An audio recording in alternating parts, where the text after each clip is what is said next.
Welcome, welcome, everyone. We are here with John Gray, who everyone knows as the relationship expert around the world. He is most known for his book, Men Are From Mars, Women Are From Venus. So much has happened since then.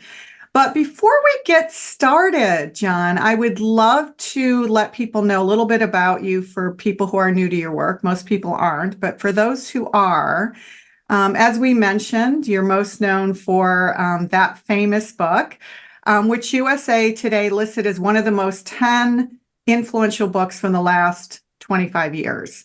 His books have been translated into 45 languages and in more than 100 countries. He's written over 20 books. However, his most recent book is Beyond Mars and Venus, which we're going to chat about today. John helps men and women better understand and respect their differences in both personal and professional relationships. His approach combines specific communication techniques with healthy nutritional choices and natural solutions for overcoming depression, anxiety, and stress to support increased energy, libido, hormonal balance, and better sleep. And he's no newcomer to the media, having appeared on Oprah, The Dr. Oz Show, Today, CBS This Morning, Good Morning America, and others. So welcome, welcome, John. Thank you so much. Happy to be with you. Excited to have this time today. So before we get into your current work, I'd like to rewind the clock just a little bit before we move on. So a lot has happened since you wrote Men Are From Mars and Women Are From Venus. You've learned a lot. You've written many more books. You've led workshops. You've spoken all over the world. I'm curious if there's a couple of aha moments that you could share with us that shifted your thinking beyond what you already knew, most specifically in personal experiences that you've had. You know, as a marriage counselor, first of all, I've been doing the Mars-Venus thing 10 years before the book came out. So it was 1982 when I started it. And it was pretty much, you know, the whole move. I was teaching gender differences. And even back then, it was still considered rather sexist. So you got some hostility from people. And, you know, you have a lovely seminar, then somebody gets hostile, aggressive, and gets mad at you. It kind of ruins the whole thing. So I was like really looking for a way to present this information that I had seen so helpful as a therapist, as a marriage counselor particularly. And I prayed, how can I bring this out differently? And then I saw that movie, E.T. And I just happened to say in an audience, mostly were women there, I happened to say, women, just imagine your husband's E.T. and maybe the chocolates are good for him, even though you think they're not. So to show there's a difference. But as soon as I even said, imagine your husband's E.T., they all laughed. Suddenly it became fun, you know, kind of like let's make fun of men. And that was okay with me. And then I came up with some woman in the audience says, where's my husband from? I said, he's from Mars. And everybody just thought it was the funniest thing. So then it just took a little time to figure this out. Women are from Venus. And it became a kind of a playful way to look at our differences because some people would take it very seriously, and they still do. You know, I was teaching in Harvard. I was teaching at Stanford, these ideas, and I got kicked out. I'm considered a sexist. And it wasn't so much the faculty, it was the students. You know, they just, when you're a young person, you don't really know the challenges that exist between a man and a woman once you start having children or you get together, or actually once you want to have a serious relationship. It brings up a lot of issues of misunderstanding and unnecessary arguments and fights.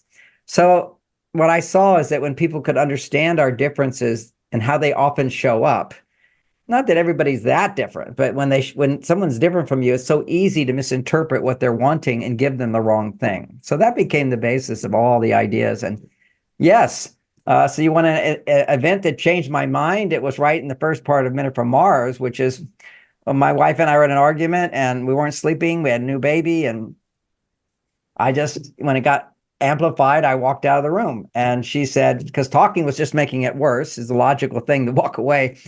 And she said, John Gray, you're a fair-weathered friend. As long as I'm loving, you're right with me. And if I'm not loving, you're out the door. Please don't go out the door.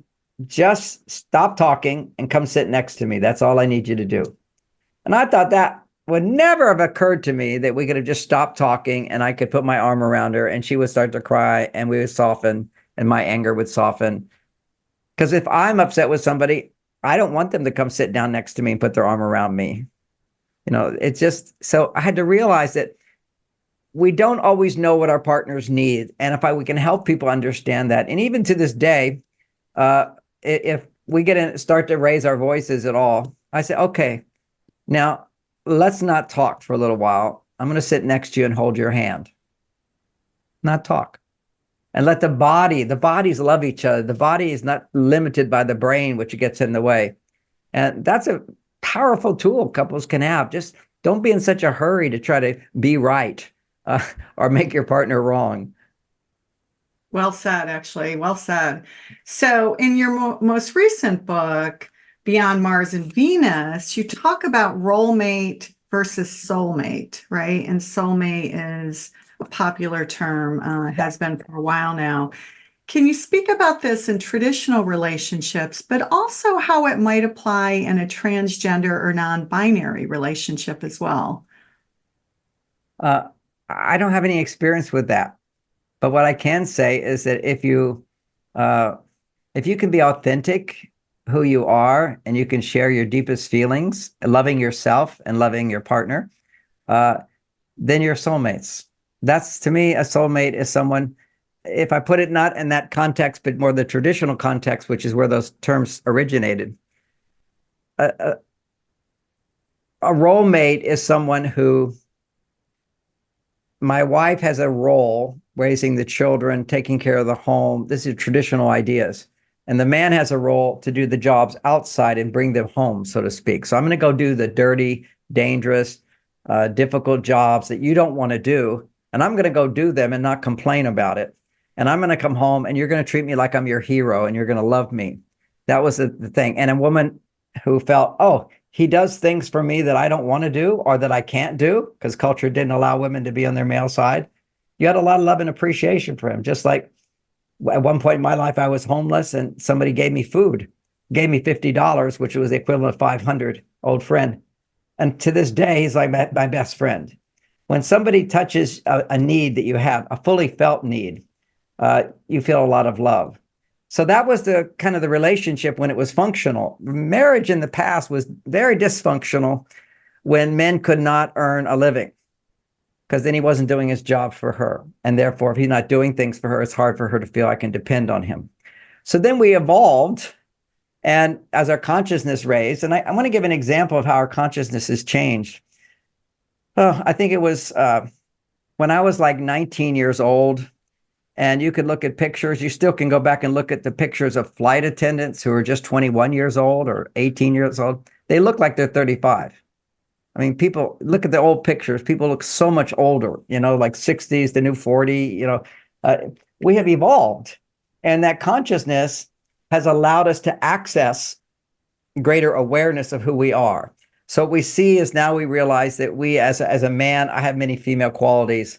A woman, she has many masculine qualities, our personalities, our opportunities, and just who we are. We're more than just a homemaker and a provider. Okay, so that was an evolution. I lived through that evolution, big transition, which is in the 60s. I was, instead of going to war like my brothers and fighting the Vietnam War warriors, I'm from Texas, you do that. Well, I demonstrated against the war. And you waited till you were married to have sex. Well, I didn't. I was a teenager, had lots of sex. I thought it was the greatest thing in the world. And I remember the first time in my teens when I had sex, I couldn't sleep the whole night because I went to my friend's house. We talked all night. Why does a piece of paper saying that you're married is the only way you can have sex, this wonderful, amazing thing? Well, there was a lot of wisdom to that because before birth control, this is a tradition. If you have sex with somebody, you have a baby. So clearly you need to be in a committed relationship, deeply in love with someone before you have a baby. So they had the benefit of at least doing their best to have love before sex. Now today we've become, look what's happening in our society. It's terrible. Marriages, people can't stay married. They argue, they fight. There's violence. There's huge amounts of depression. There's huge amounts of drug addiction. There's huge amounts of ADD. All these things, I would say, come from the lack of love in our lives. therapy now. It's a big, big industry. People are messed up. Not everybody. I'm not. I have a wonderful life, but I was very fortunate. My parents stayed together. There's a loving family. They had the traditional values. Then I, as a teenager, went way over to my, what I'm defining as female side, male side, according to traditional ideas of masculinity and femininity. We have to base it on something. But now we can say, okay, throw out all that. That was just some misguided thinking that people evolved over millions of years. Let's just pretend we're smarter than our past. Biology, science. A woman's biology is dramatically different from a man's. Biology, dramatically different. No crossover. There's no crossover. A lot of things, a woman can do what a man does, a man can do what a woman does. But the idea of crossover is, we generally think men as being taller and stronger than women. Well, there's certain women that are taller and stronger than men, easy. So there's crossover there. But there's certain things that there's no crossover. And that when it comes to hormones. The hormones of well-being for women are different from the hormones of well-being for men. I think we all can accept that. I just explained that a little differently. When you look at when we're stressed, we're producing the hormone of cortisol. And the hormone of cortisol, our capacity to love, is dramatically diminished. What happens when we're in a stressed state? Think about whenever you're really stressed, you're looking for where are the problems. Biology, when you're stressed, blood flow goes to the right prefrontal cortex, which looks at the danger, and stops going to the left prefrontal cortex, which says, look at the good. As human beings, we're designed to look at the danger and look at the good. But as long as we're in a cortisol state and we can't come out of it, we just look at the negative. So if you're simply put, if you have a toothache, you're not very nice. If you're stressed out, you can't feel all the love in your heart. What happens is you disconnect from, I'll call your soul. So a soulmate, a role mate is we had our roles that helped us connect with each other and feel good. Once we're no longer in survival, once women are not dependent on men for survival, and men are not dependent on women for sex. I can buy sex anywhere.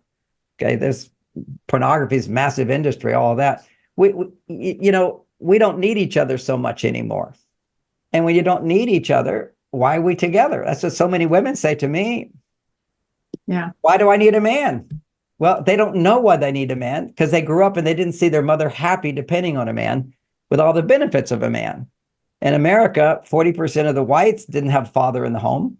70% of the blacks didn't have a father in the home. How's the little girl supposed to know why you need a man? All she has is an example of a mother who doesn't need a man, who does it herself. So when a woman does it herself, that's okay. That's her male side. So when you make testosterone, so we look at the biologist just for a moment. When you're in a stress state, you can't be fully loving.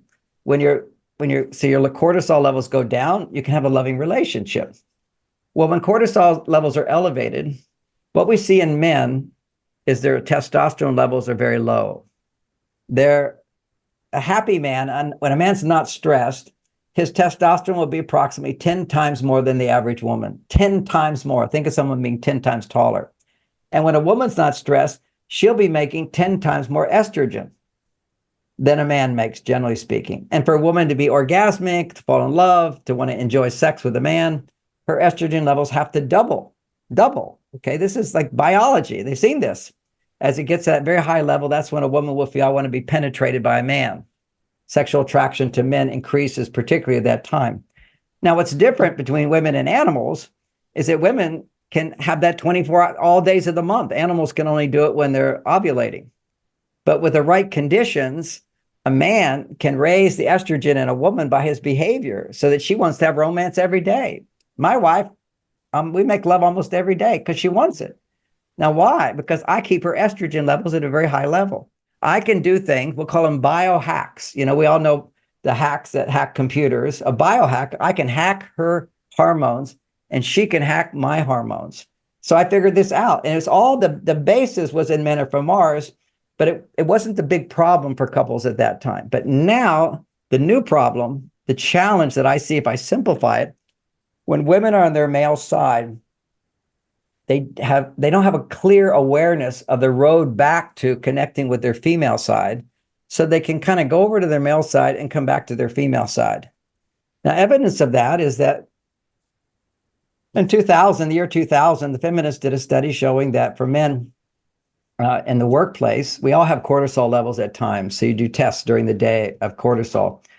A woman's cortisol level on average was twice as high as a man's.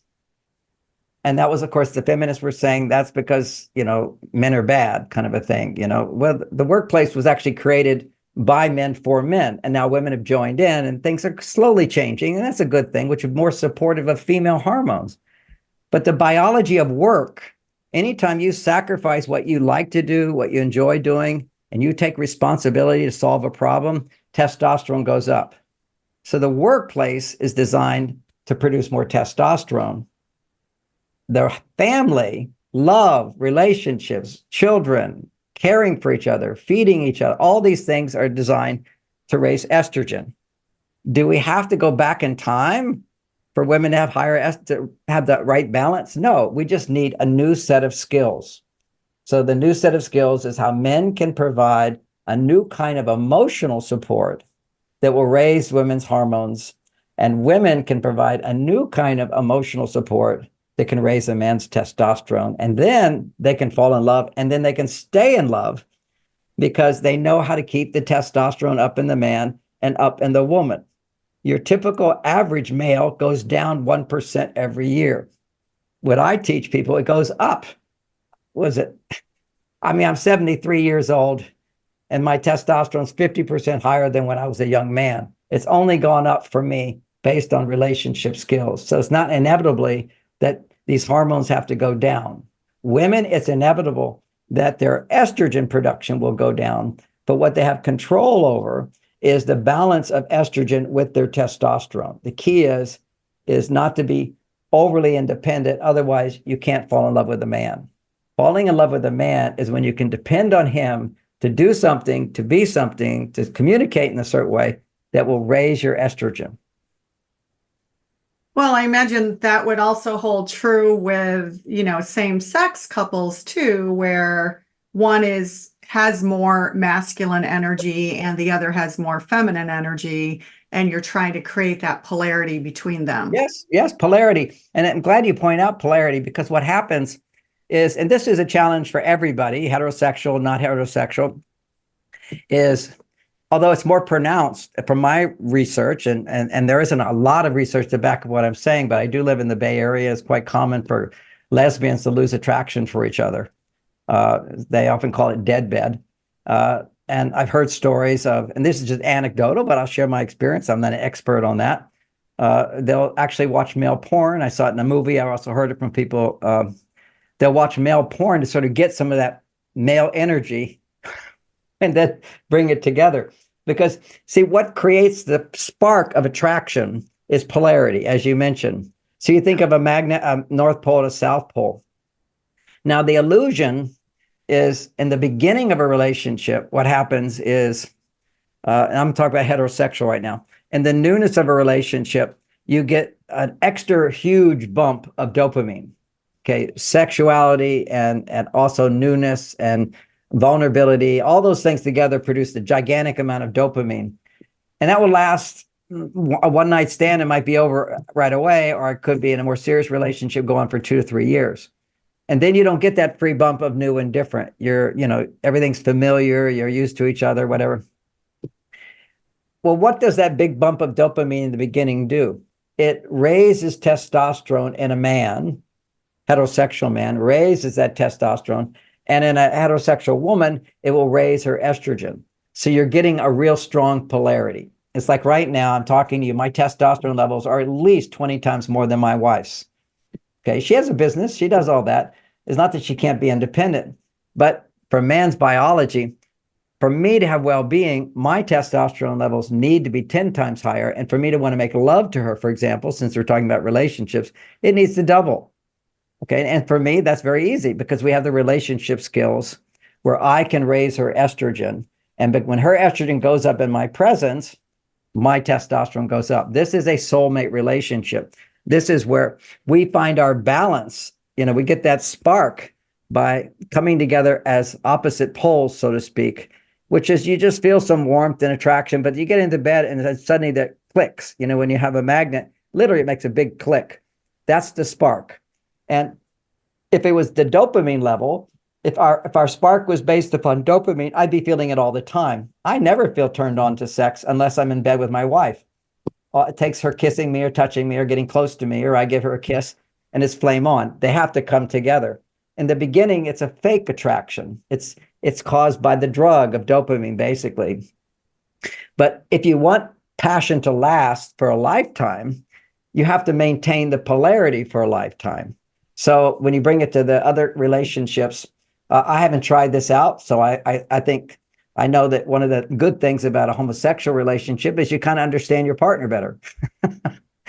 So there's a lot of the conflict between men and women is that we just do not understand each other. But there's a strong attraction that can last in some cases, but that's gone away now. Okay, the couples today, that the attraction has been neutralized. Women are way on their male side, so very quickly, once the newness goes away, she has no estrogen. She cannot have orgasms. Some of the statistics are that women, they can only have a clitoral orgasm. They can't have vaginal orgasm. Freud talked about that. And a lot of the feminists said, oh, that's just nonsense, some man. But that's a man who gives his wife multiple orgasms with his penis, okay? So, I mean, I have people oppose me on this. They say, oh, scientists say there's no nerves in the vagina. I said, there sure are in my wife and every woman I've been with. And every woman knows that if she has vaginal orgasms.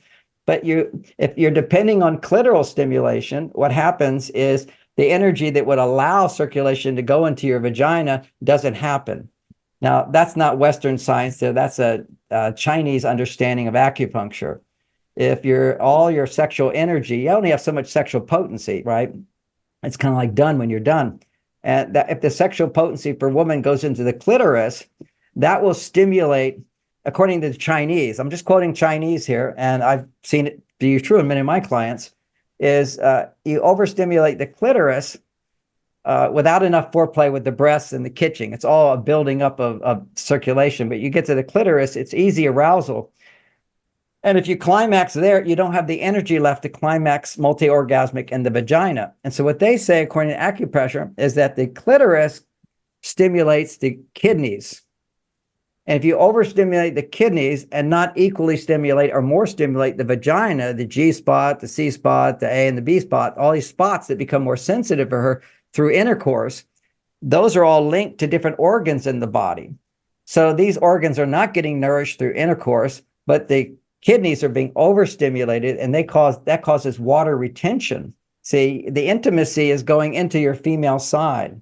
When you go to your female side, a man, the more he loves his wife, the longer the recovery will be. This is, again, biology. If a man has sex with a woman he loves, he has different hormones get produced than having sex with another man, or even having sex with a stranger, or having sex with yourself. When I have sex with a woman as a man, my body, and I relate to her in that romantic way, and over the years, what will happen is my prolactin levels increase. So I have very high prolactin levels due to being in a committed monogamous relationship, which means that I can't be turned on to another woman. See, this is biology. What the wisdom of the body is, if we're designed to make babies, and we are, and we're designed to make babies, when we make babies, the culture said, don't make babies unless there's love. And if there's love, then what happens is men get the prolactin. That then inhibits his ability to have sex with other women. He doesn't want to be with other women. So see, monogamy is in our nature as human beings, not as animals, but as animals, we only want sex once a month if you're the female. But as humans, we can generate the hormones to enjoy the ecstasy of two souls coming together in love if we have the right skills. So let's table it back a little bit for people who don't know a lot about these hormones, because I think that was an interesting piece about your book, how you broke it down into different sections of cycles for women, specifically for women. And of course, men have their own cycles too. But just so we have time for other questions, because I want to make sure that we cover some other aspects outside of hormones as well. But you talk about progesterone, estrogen, cortisol, and oxytocin primarily, although I'm probably missing some. And you talked about how the partner can stimulate and help bring those levels up so that there's hormonal balance. But what are a couple of things for both women and for younger women and postmenopausal women that they can do to balance those hormones out in each of those cycles? Here's some practical stuff that I teach for whether you're heterosexual or you're not heterosexual, just being a woman or a man. What can you do to raise your estrogen? Feeling safe. When I used to be a high school student, okay, we all had made out and kissed. We weren't having intercourse all the time, whatever. You go on dates and you really had to earn getting laid. But then in my kids, when they're growing up, they're going on group dates. And that's because there was so much cultural pressure to have sex with the boys. I mean, you're considered a prude. You're considered a whore if you have sex, and you're a prude if you don't. There was a no-win, so let's just all start hanging out, hook up, whatever that can mean. It can mean sex, or it can mean just hang out together. There wasn't safety. Women did not have the power to set they're the gatekeeper. You know, you used to be able to say, wait a second, I'm not just going to have sex with a guy on a first date. Then the feminists came in and ruined everything, saying, oh, we're going to be like men. We're like men. We want to have sex. And then they end up being single the rest of their lives. You know, you don't feel like a woman unless you make female hormones. So a lot of women can't relate to this and they get mad at me. I say, okay, well, we're all different. But if you made female hormones, you'd be feeling like a woman. And they don't. And today they're saying, I want to feel more feminine. How do I get there? Which is your question.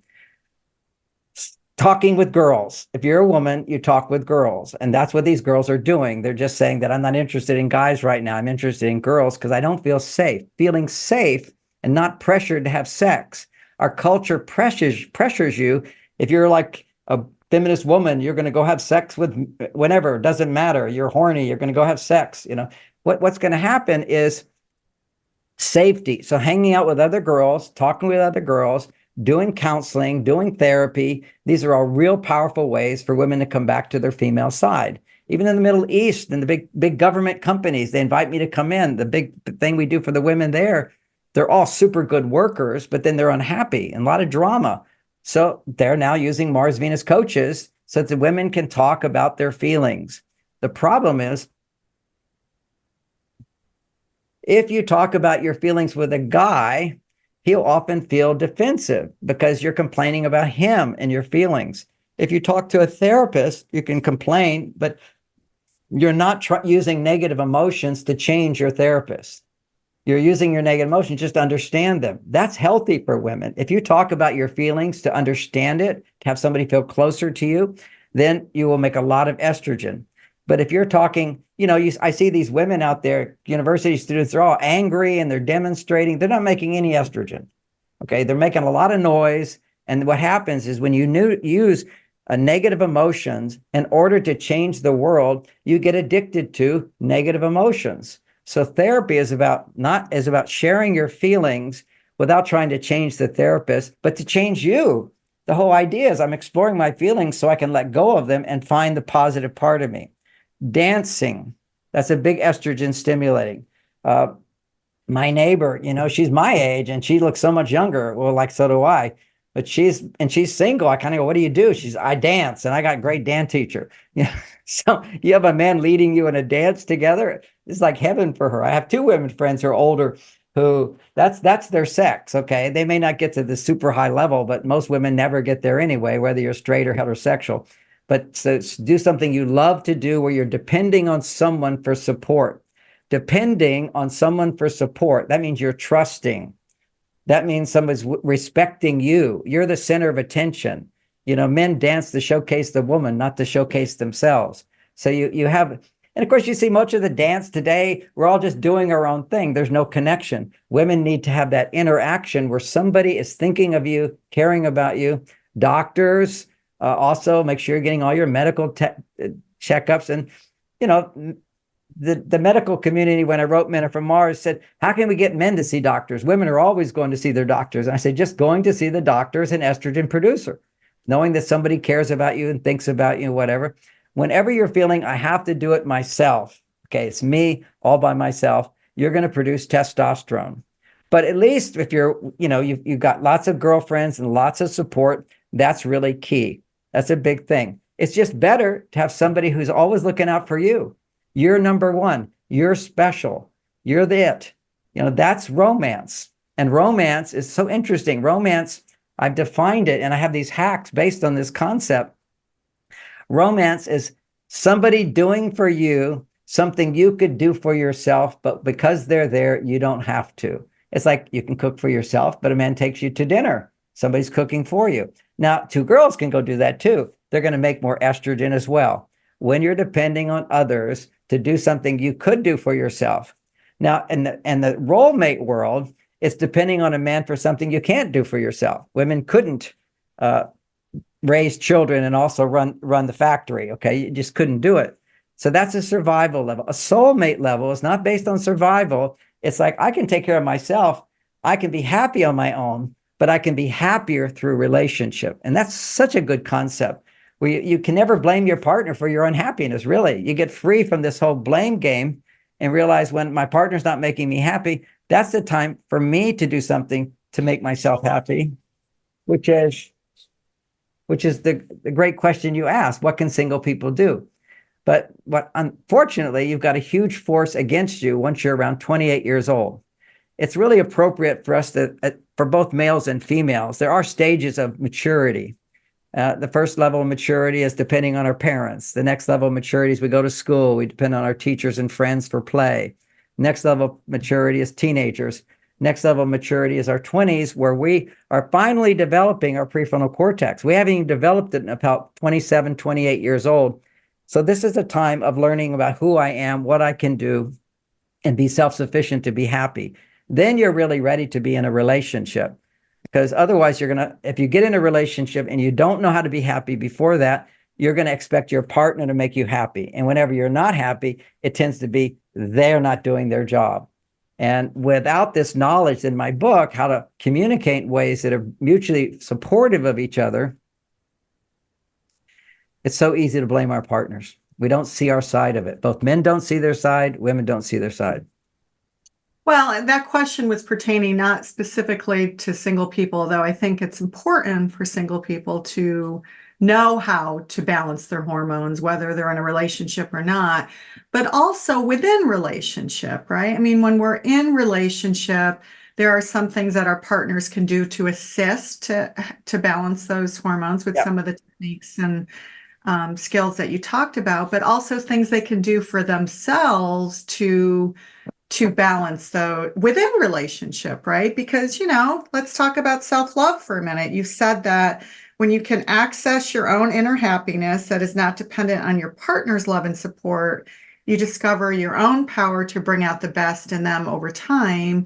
And I imagine that's the best in bringing out for yourself too, right? That was what I'm just saying. A lot of people never got that stage in their 20s. A lot of women, and it's changing now, which is a good thing. They're waiting longer. But when you have children or you have a husband and you're 21 years old, basically the happiness you're going to get is from making them happy and from taking care of your children. Or your unhappiness is all, rather than being able to see that I'm in charge of my happiness. That takes years to develop. It takes actually your brain, and some people will never develop it, okay, because they just don't have the education to do it. It takes education to do that. Otherwise, this brain, we know this brain doesn't develop without education. So you talk about how when we don't have enough, we tend to overgive. And I'm fascinated by this because probably 95% of the women I know, and I mean, obviously I know plenty of men who overgive, but 95% of the women I know tend to overgive. In that case, do they have too much, or is it the hormonal thing? No, their hormones are they have way out of balance.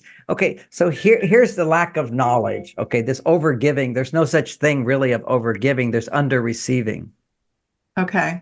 Every system, everybody in the world always knows if you give, you get. Everybody knows you give, you get. And see, women have this nurturing hormone, which was designed over millions of years, where they more freely give than men. Men give in a different way.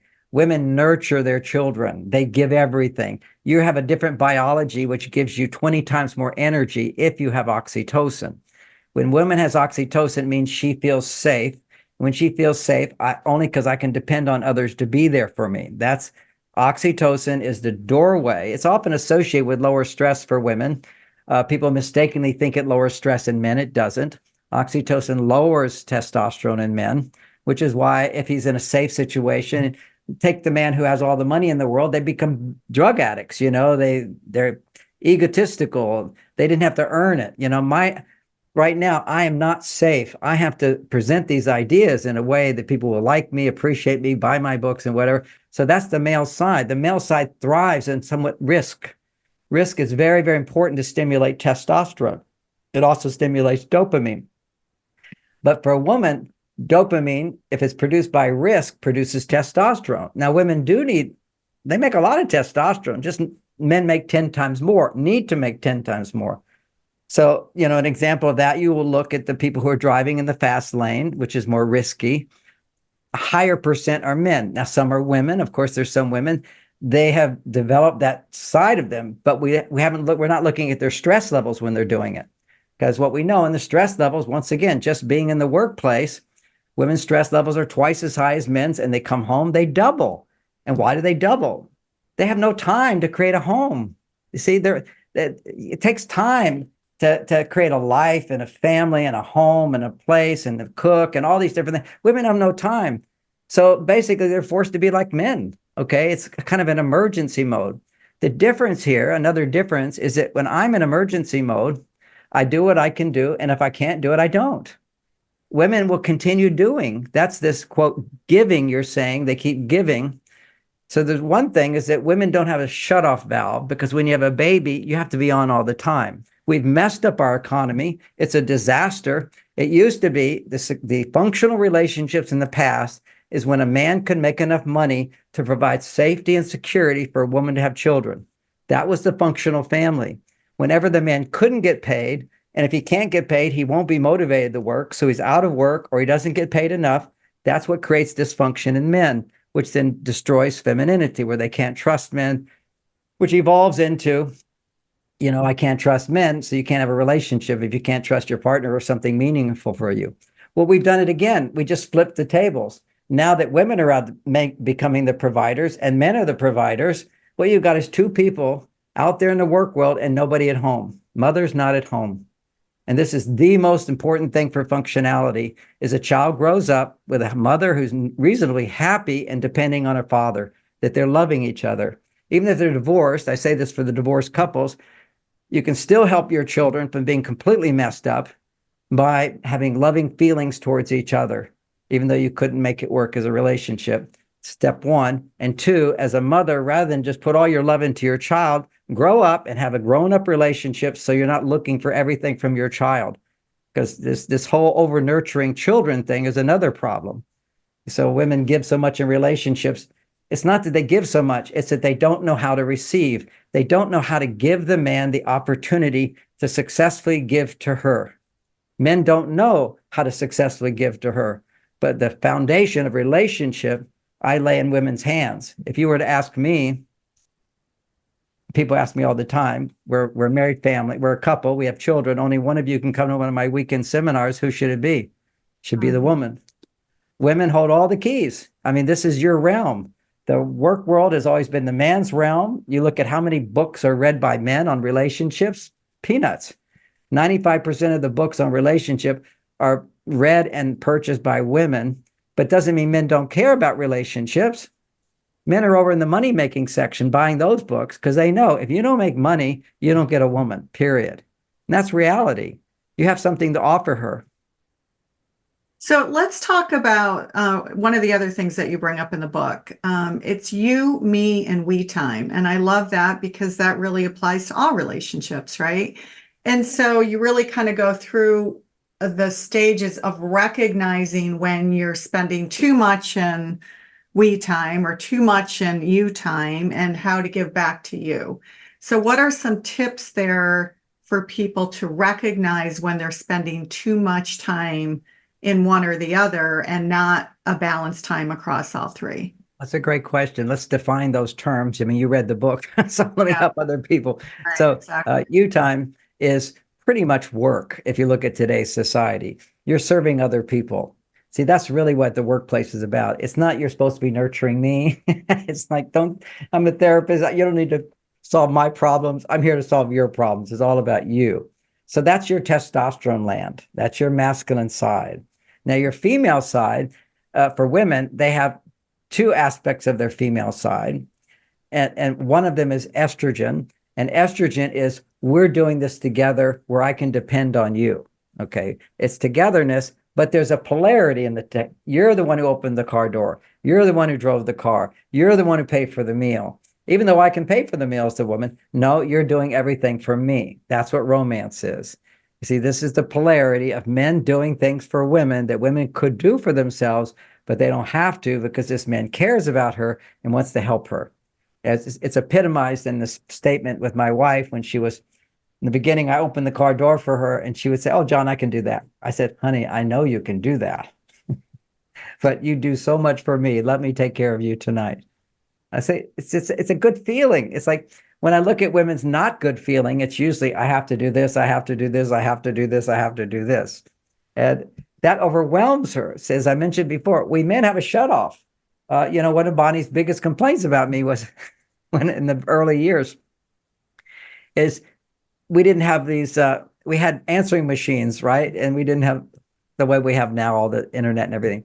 So people are always trying to get in touch with me. But when I'm done, I'm done. I don't care about anybody's calls. There's no emergency calls for me. And people are, "Where's John? Where's John? Where's John?" And they'd get to her. I say, "Honey, we don't have to answer all the calls. We don't have to do what everybody wants. Their emergency is not ours." I have a very clear boundary where I don't do more. I do what I can and I do what I say. And I'm reliable to the people I make commitments to and not to everybody else. So this is a male having this sort of breaks on doing everything. Women don't have those breaks because you've got this nurturing gene. If you're needed, you just do it.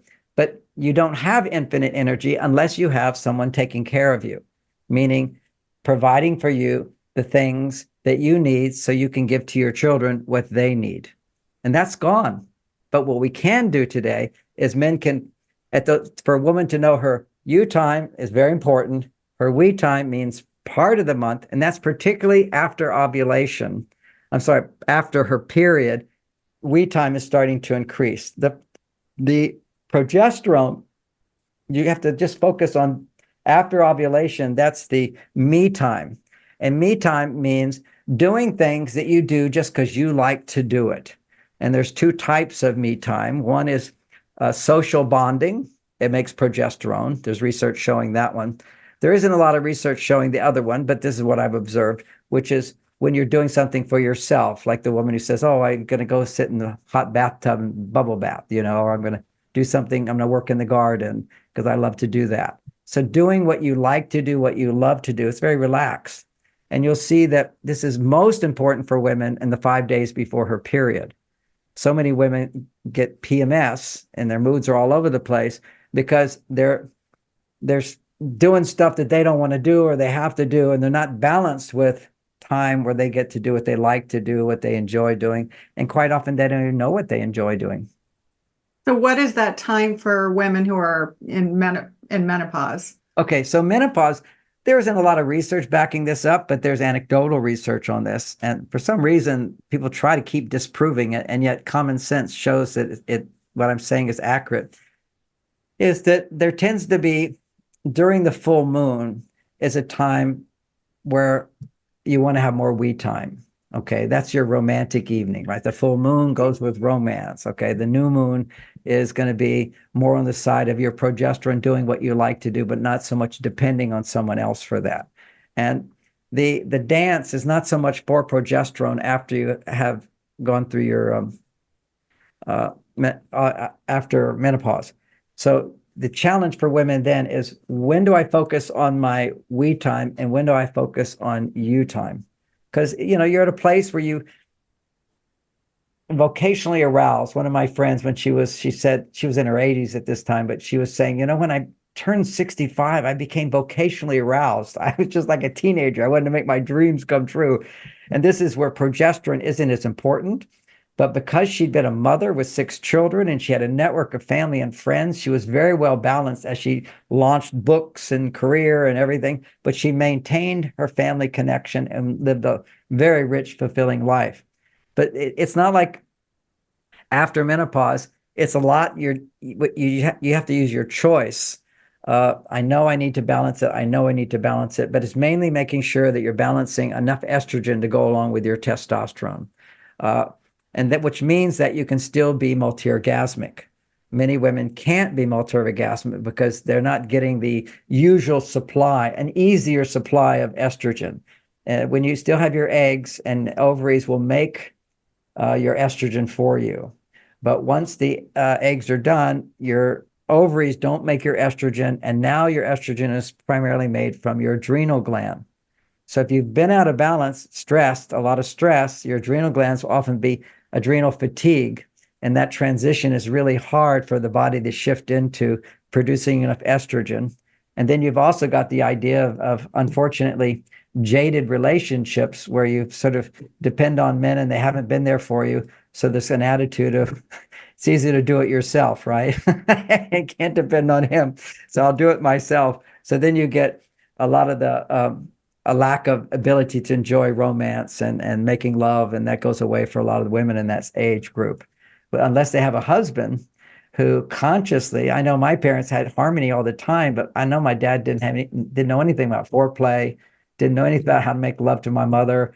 And so, after 7 children, I'm sure they stopped having sex like so many couples do. And if you're not generating a lot of the hormones, you don't really care. You don't miss the sex. My friends, and I'm in my 70s, they don't miss it. I've been there, done it. It's not a big deal. They kind of look at me, one, with jealousy because I can do it every day. And 2, some of them will look at, when I was young, I played with toys. And so, I'm just not interested in toys anymore. But I think having a sex drive is a lot more important than toys, because I do play with toys with my grandchildren. And as a teenager, I have an amazing sex drive, and that's still there. And I'm also very spiritual, which is my 20s is when I became a monk and so forth. And I'm a family man. You want to keep all of these hormones from the different stages of your life. You don't just have to age and have it all go down, which is what's happening for so many people now. Okay. So lastly, because I know we're running low on time here, and I do want to cover this, hormone disruptors, because I think many people are aware of, the basic things that disrupt our health in general, like plastics and water, right? Or drinking plastics, chemicals, GMOs, and so forth. But can you GMOs say clearly, all those foods that aren't organic are interrupting your hormone production. So any other tips there, things that I didn't mention besides plastics, chemicals, GMOs, obviously processed food, we stay away from that, but anything else that I've missed or that you'd like to add there that can disrupt that hormonal imbalance? Well, I think the biggest one besides the 2 you just mentioned is the sex without love. Okay. It's sex with yourself, whether you be a man or a woman, sex with a one-night stand, sex with the computer, sex with toys, all that stuff, which I know the sex industry loves to promote. It's sex for love. And when you have sex, it's the only purpose of it. And you hold in your mind, why am I doing this? My body wants to do it, but why am I doing it? It's because sex helps us to feel more because it's so pleasurable. When something's pleasurable, you can feel more. And when you feel more, you can direct that feeling to expressing the love that's in your heart. Like right now, I can suddenly become aware of my right knee because I put my attention on it. We all have this love in our heart, but to fully feel it, particularly for men, we have to express it. We have to do things that are loving, then we feel more loving. And so when the pleasure is there, you kind of a free pass to feel. So when I'm feeling, well, what am I feeling? Because I can eat ice cream and feel more, but it's not love. Okay, I love ice cream. I'm not loving my partner. So it's an amazing thing, a power, if we learn how to use sex to feel more love. And then we have to have a lot of sex skills that most couples don't have. Great. So is there anything I've missed, John, that you want to bring? I covered it quite wonderful, and even things I don't talk about in my book. Well, we were covering, I wanted to cover relationships. I wanted to cover love. I wanted to cover the hormone imbalance for sure. But anything else that I've missed? I know you do some work with your daughter as well, and you do workshops. Well, I really recommend for women. Lauren, my daughter, is the main person at our website. She got so many good blogs. I have good blogs there, but also we have a class called Understanding Men, which is a 6-week course for women only. Men could take it too, but and there's a free course right on the front page that introduced people to a lot of the details that we didn't get into. And of course, that's marsvenus.com. And if you're a woman and you like some of these ideas, you'd like your boyfriend or husband to listen to them, often men are a little risk resistant because so many of the teachers, not all, always criticize men for the problems. I do it equally. I think we're both messed up and we need to learn how to have relationships, and we both don't. I don't think one does it better than the other. But there's a talk I give, a TED talk called Mars Brain, Venus Brain. It's a TED talk. It's very funny, and it introduces men to these ideas in a very positive way. It doesn't like blame the man for everything, because we both can create love. We can also create problems equally. Well, and I think, as we talked about, we touched upon a little today, is that, we're all recognizing and realizing now that we all have masculine and feminine energies within us, right? Regardless. Yes. And just to keep in mind that when women are not happy, they're more on their male side. Biologically, it's been proven. And when men are not happy, when men are violent, when men are angry, when men are depressed, when men have anxiety, all that is when their testosterone is low and their estrogen is high. And it's also always the case when a man has a heart attack. His testosterone is low. The reason that's not stated in the medical community so directly is because giving a man testosterone is not a solution. He has to learn how to make it. You do touch upon the hormone supplements and replacements. Yeah, I do. As well. So well, this has been wonderful. On the subsequent pages, we will be putting links to your books, to your website, and to the free gift that you're offering. So thanks for that. Thank you, Renee. Have a lovely day.